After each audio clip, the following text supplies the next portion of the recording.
What's up, guys? It's Sean from the Guaranteed Success Plan, and today we're going to talk about owning your own business and how to generate leads through Instagram and Facebook with zero ad spend, all organic. Let's get to it. So here's a topic that I talk about all the time, and I'm not just talking about with new agents or experienced agents or agents that are falling apart. I'm talking about everybody all the time. And that's about truly owning your own business and understanding where you sit inside there. So the only way to truly own your business is to understand that you wear all the hats.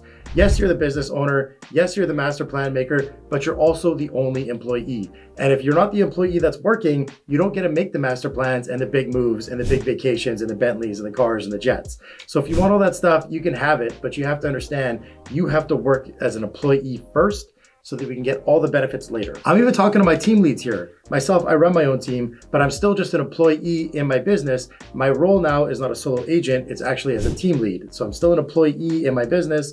My role is a team lead to make sure that my other team members produce as much as they possibly can. So we never lose this employee mindset inside our business. So now that we understand that we're actually employees inside our business, it's not all selling sunsets, going on quick buyer tours, making $1 million and taking off every day. It's actually putting in the work every day. Let's talk about what employment really is. So there's two kinds of employment right now. We got the old school ways and the new school ways. Both work, both are great, but one is going to get a better result for our time invested than the other. And obviously the old school ways aren't the one. So the old school ways are cold calling, door knocking, running flyers, mailers, all that kind of stuff. They cost a lot of time, they cost a lot of money, they produce little results. The new school way is social media. Social media and obviously still working your sphere, your SOI, but here's the difference. The old school ways, so let's say you're making cold calls, you're door knocking, you're dropping off flyers. Those are one-to-one transactions. You have one meeting with one person, one chance. With social media, you're maxing out the effort and you're leveraging your time to talk to hundreds or thousands of people with one message at one time, and you're getting a much better return on your time. So if we're going to max out social media and we're going to get the most return on our time, what we have to understand is how the algorithms work. So this is something not a lot of people understand. They think that they have to spend money to get reach on social media. That is not the case at all. When I was just a solo agent, I did not spend a single dollar on social media, and I had leads come into my inbox all the time. So what we have to understand is that they are trying to get our attention onto their platforms, and we are trying to get attention to people on their platforms. So now that we understand that, we have to understand how social media platforms make money. So obviously it's through ads, but it doesn't have to be through us spending ads, it's through us consuming ads. So here's how we're rewarded by the algorithm inside the platform for bringing people over, because again, they're vying for our attention. So if we're gonna max out social media, we need to make sure that we get the most followers possible and stay as high on the algorithm as we can. So that's the intent. How do we max that out? How do we get the most ROI, return on investment? Well, we have to understand how social media platforms work, how they get paid, how we interact inside the platforms in relation to the ads. Let's take Instagram, for example. That's the king of social media currently. And let's say we're following 1,000 people. We see the same 50 or 75 people again and again and again all the time. Person 100 to 999 is irrelevant. They never show up on our feeds. Why is that? Well, what happens is we're interacting with these accounts more. So Instagram thinks that we're friends with them. We're coming to the platform to see those people. So they're going to put them higher on our algorithm so that we're exposed to more ads. Does that make sense? So if we got the first 10 people here are the people that we DM, talk to, share, like, comment the most with, that's what Instagram thinks that we're showing up to Instagram for. So they're going to be rewarded by seeing us first. For the people that we never interact with and never socialize with, they don't think that we're coming to Instagram for their platform. They will never get shown or exposed. So that's key number one, is to stay up high. How do we stay up high? By posting content people want to interact with. Newsflash, it is not real estate. For all of you guys with just real estate pages, so sold, for sale, open houses, rates, nobody cares. Nobody's going to interact. You are not going to get business this way. What are the 4 things that people interact with most on social media today? And again, this changes, so you got to keep an eye on this, but it's food, fitness, inspiration, motivation, and memes. So if we're posting, let's say 80% food, fitness, inspiration, motivation, and memes, we're going to get a lot of interaction on our account. When we're getting a lot of interaction, we're going to stay up high on the algorithms, and we're going to be exposed, or we're going to expose our account to more people. And then you put your personality out there and you give value with your real estate posts, and you're going to be the person that they turn to every time that they have a real estate question or when they want to do real estate business. Let me give you an example of how well this works. Here's one of my favorite sales to date. So I met a guy at the gym, we interacted, whatever, follow each other on Instagram, And the only posts that he comments on are my food posts. And it's always a joke because I'm a bit of a bigger guy. He's like, oh, where's the food for everybody else? Oh, like, you didn't cook for anybody else again? Oh, is that a light snack? So every single food post that I put, he's always interacting with. He does not interact with any of my other ones, right? None of my real estate stuff, none of my other things, just the food. So fast forward maybe a year, let's say, and I asked him to help me with one of my real estate posts. I said, can you share it? He said, no, I can't.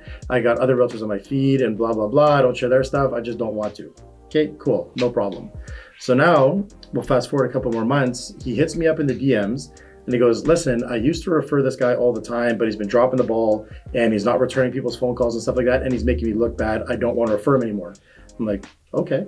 So he sees me all the time and he goes, you white glove every single one of your clients. I see you give the best service, the best knowledge, and everyone's always taken care of. So I want you to be my referral going forward. Sure, no problem. So he refers me to the other guy. I call him. He said he was sick of the other realtor that he was dealing with because he kept trying to call him, get a hold of him, and he never heard back and all this kind of stuff, whatever. So I said, no problem. Well, what are you looking for? Well, it turns out that he's a builder and he does 3 or 4 houses a year. So he buys infills, tears them down, builds something new. Awesome. A relationship that you dream of as a realtor. But because he'd been burned, he said he didn't want to use me yet. He's going to refer me to one of his friends that are buying, test me out and see how that goes. So I called a friend, list that guy's house. It turns out that he used that exact same realtor that this guy had a problem with last year. So he was also timid. So I took the listing, I put it up for the exact same price that it was before, sold the house in 3 weeks, white gloved the whole thing. To be honest with you, it was a dumpster fire of a sale. Getting this thing over the finish line took every ounce of energy I had, but we did. So I finished the sale and I called the builder back. And as soon as I get the phone, he goes, hey, Sean? Or, yeah. He goes, looks like I got the best realtor in all of Calgary. I'm like, I don't think I got the best realtor in Calgary, but I definitely make sure I do a good job. He's like, okay, well, let me explain my business to you. I buy 3 or 4 houses a year, around 300 to 500,000. I tear them down and I sell them for between 2 and 3 million each. What? So you're telling me you do about 10 to 12 million dollars in business with your realtor every single year and he wasn't picking up the phone? He goes, no, he wasn't. So long story short, we sit down for a coffee. I am now his realtor. That's $10,000 to $12,000 in business a year I got because of my food posts. If it wasn't for the food posts, this guy would have never interacted with me. He would have never seen my real estate content. He would have never referred me. I would have never had this opportunity. So this is the power of social media, guys. And this is why you have to put your face out there, your personality, put the things that people want to interact with, food, fitness, inspiration, motivation, and memes, and then you mix in real estate content. But when you mix in your real estate content, it's not for sale sold or the new Rolex that I just bought. It's value posts about real estate, education, information, stuff that people can actually use in their day-to-day lives that matter to them. All right, so let's wrap this up. So you need to understand that you are the owner of your business, but you are also the only employee. The only time that you're employed is when you're prospecting. Everything else is a benefit of that employment. So again, CMAs, buying tours, listing, pictures, negotiating, selling, all benefits of being employed. Once you understand employment, you will never, ever have an empty pipeline again.